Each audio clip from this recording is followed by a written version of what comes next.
Welcome to Palace to the Call. My name is Stephen Dawes. Thank you for joining me. As always, don't forget to subscribe for all the latest Crystal Palace news, views and reviews.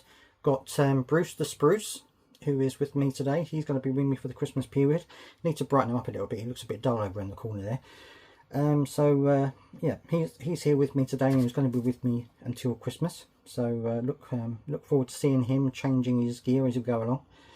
Okay, so going to be talking about the Aston Villa game against Crystal Palace, as always. So if you haven't seen the game yet, or you haven't heard the game, do go and check that out first and then come back and hear what I have to say.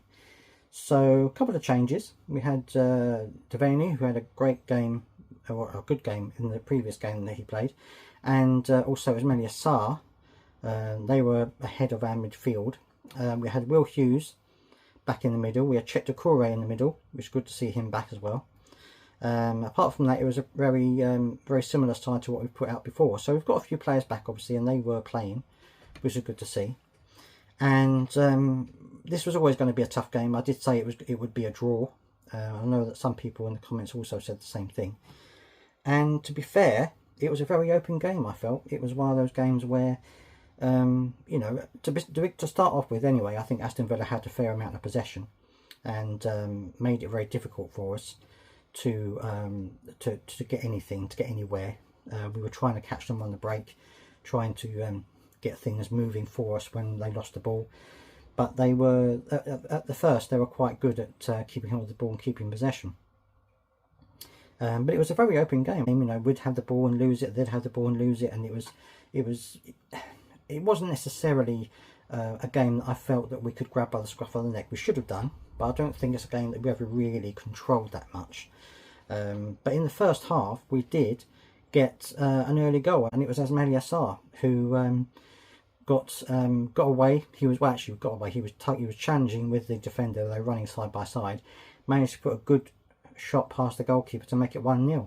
And I have to say, I think Aston Sarr played really well. I felt that he was really good. He kept making those runs, kept trying to get on the ball and get near the goal to shoot and things like that. I thought he had a really good game, to be fair, personally speaking anyway. So that made it 1-0.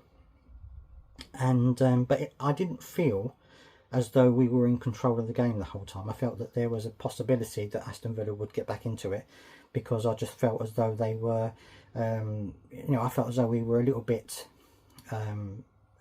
lackluster, shall we say. There was closing down, there was challenging, there was, you know, a high pace, but not all the time. And sometimes, as is the way we're doing it under Glasner, when we get the ball into our own third, we tend to just lob it out so that we can then run out and try and press high. But the trouble is, we aren't always running out. We run out to a certain extent and then we stop. We don't run out all the way and try and press it all the way back to their goal, or try and press it to get the ball back. So it's kind of, you know, we're kicking it out and then it's almost coming back in again, which is a bit of a shame, but hopefully that will improve over time. But I felt that at 1-0 up, I wasn't entirely sure that we would see the game out, you know, as a winning side. And then towards the end of the first half, we had what I would imagine as a roller coaster ride, which I'm sure many Palace fans are used to over the years. But it was a real roller coaster of a journey. Unfortunately, they managed to equalise, and I think probably Henderson probably could have stayed a little bit further back. He did come out to the end of his area, stuck his leg out, which I think if he'd gone over, if the Aston Villa player had gone over, that probably would have been quite dodgy, but he didn't. He stayed on his feet and got the goal, which I think was probably a good thing for Dean Henderson's point of view. But anyway, then there was a challenge in the box. Will Hughes was alleged to have wrongly challenged an Aston Villa player, and VAR said it was a penalty, which I think was a little bit harsh. I don't think it was really a penalty, but then obviously, you know, I am a Palace fan, so you could call me biased, but I didn't think, seeing it again, that it was a penalty myself.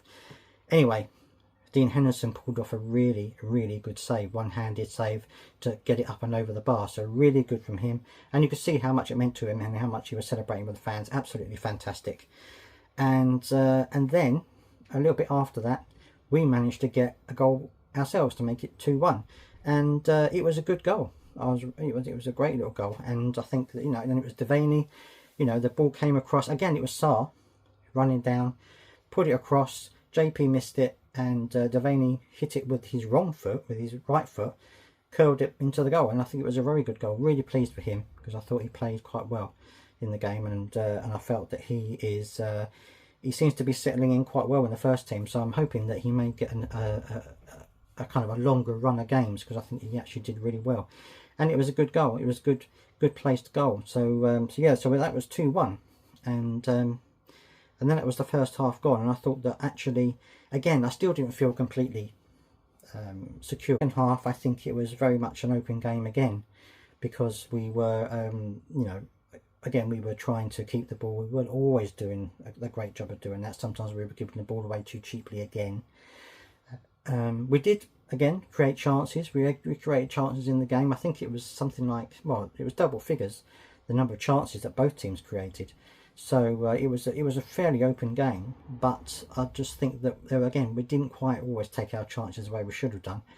And then, of course, later on in the game, Aston Villa managed to get the equaliser, which was it was a headed goal, and I don't know. I mean, it was a good header. I'm not going to say anything against it, but I think perhaps we should probably have challenged him a bit more with it. But anyway, ended up as 2-2 at the end of the game. But I felt that we played. I think we played okay. I think we battled hard in that game to get the result that we did get. Would love to have seen that game out as a win, because I think that would have definitely boosted our confidence. We did seem a little bit lacklustre at the back, a little bit out of it sometimes, you know, a little bit lacking in concentration perhaps at times. But I felt that it was a decent performance, and obviously Oliver Glasner was quite pleased about it as well. He thought it was a good fighting performance. So, and in terms of the players, I felt they all played quite well. Doucouré had a decent game. I mean, obviously it's his first game back for a while, and I thought he played okay. You know, obviously wasn't himself because he isn't quite fit yet, but I thought he had a decent game. He came off a little bit later on in the second half. And I think Devaney had a really good game. I thought he played well. I was really impressed with Sarr. I felt that he gave us a lot of opportunities down that right hand side. JP again was his usual self, trying hard up the front there and trying to get the team working. And I think everyone played really well, to be fair. I think perhaps, you know, if you're going to be critical, I think perhaps the back line could have done a little bit better with some of the goals. But anyway, I think that we did okay. Is it going to be good enough? I don't know. Obviously, it's just a point. We're still, you know, at the bottom of the Premier League, or near the bottom of the Premier League, and I think that we're going to have to start getting a win pretty soon. Newcastle game is going to be a tough one for us to get 3 points, but I'm going to keep my fingers crossed for that. But let me know down in the comment section what you felt about this game. Do you think that that we threw away 3 points, or do you think that actually a draw was probably about right? It was difficult, I think, for us. I think that you know, if we had had Eze in there, I don't know, if Eze isn't 100% fit, usually when he's not 100% fit, he doesn't have a huge amount of impact on the game. So even if he'd have played, I don't necessarily think he would have done a better job than the players that were already there. I think Sarr did really well. I thought that he was really tenacious. So I felt that it was probably the best team we could have put out in that situation. But let me know down in the comment section what you think, as always. I would love to hear what you think, and I will see you next time.